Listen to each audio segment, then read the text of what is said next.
ஒரு சிக்கன் குழம்பு தானே பண்ணி இதுக்கு இவ்வளோ தட்டு. டெய்லியும் சமைக்கிற என் ஒய்ஃப்க்கு இன்றைக்கி ஒரு நாள் அவள் எந்திரிக்கிறது முன்னாடியே பிரேக்ஃபாஸ்ட் பண்ணி சர்ப்ரைஸ் பண்ணணும்னு நினச்சேன்.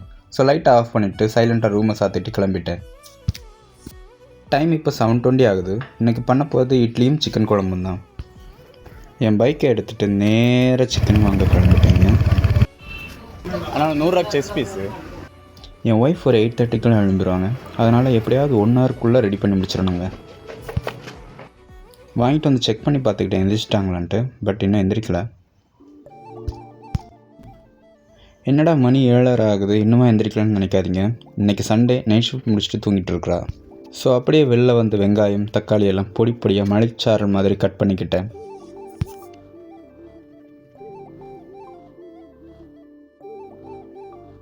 அப்புறம் இஞ்சி பூண்டு பேஸ்ட் ரெடி பண்ணுறதுக்காக இஞ்சியும் பூண்டையும் தோலெல்லாம் சீவிட்டு கல்லில் போட்டு இடித்து எடுத்துக்கிட்டேங்க.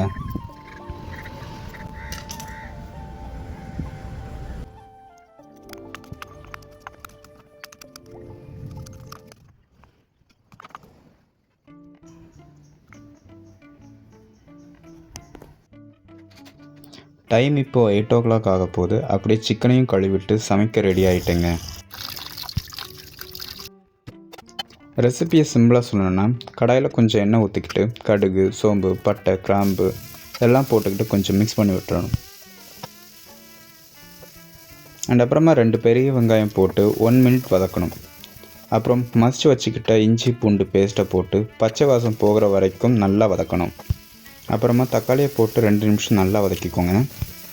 அப்புறமா மஞ்சப்பொடி, வத்தப்பொடி, மல்லிப்பொடி, சிக்கன் மசாலா அண்ட் கொஞ்சம் உப்பு இதெல்லாம் போட்டு மிக்ஸ் பண்ணி விட்டுறணும். அண்ட் இதுக்கப்புறமா நம்ம கழுவி வச்சுருக்க சிக்கனை போட்டு நல்லா மிக்ஸ் பண்ணி விட்டுருங்க. இதோட 2 கப் தண்ணி சேர்த்துக்கிட்டு நியர்லி 20 minutes நல்லா வேக வச்சுக்கோங்க. டைம் 8:20 கிட்ட ஆயிடுச்சு. இந்த கேப்பில் அழகாக இட்லி வச்சிடலாம்னு இட்லி குண்டாவையெல்லாம் எடுத்து நல்லா கழுவிட்டு இருந்தேங்க. ஆனால் அந்த டைமில் நான் சர்ப்ரைஸ் பண்ணணுன்னு இருந்த என் ஒய்ஃபு எனக்கு கொடுத்தாங்க பாருங்கள் ஒரு சர்ப்ரைஸு. என் பின்னாடி வந்து இருந்துட்டு என்னடா பண்ணுறாங்கிற மாதிரி பார்த்துட்டு இருந்தாங்க. அவங்க வந்தது நானும் பார்க்கல. திடீர்னு பார்த்ததும் என்ன ரெஸ்பாண்ட் பண்ணுறதுன்னு எனக்கும் தெரியாமல் முழிச்சிக்கிட்டு இருந்தேங்க. இன்னும் ஒரு 20 minutes கழித்து வந்திருக்கலாங்கிற மாதிரி தான் தோணுச்சு. சரி வந்ததும் வந்துட்டேன். கறி எப்படி இருக்குன்னு பார்க்க சொன்னேங்க. அவள் பார்த்துட்டு என்ன சொன்னான்னு நீங்களே கேளுங்க.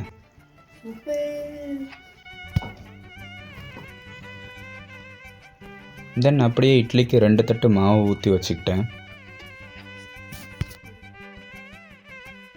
இதெல்லாம் பண்ணிவிட்டு ஒய்ஃப் அப்ரிஷியேட் பண்ணுவாங்கன்னு பார்த்தா என்ன சொல்கிறாங்கன்னு கேளுங்க. ஒரு சிக்கன் குழம்பு தானே பண்ணி இதுக்கு இவ்வளோ தட்டு. அப்படியே இட்லி வந்துருச்சான்னு பார்த்துட்டு அதை ஒரு தட்டில் தட்டிக்கிட்டாங்க.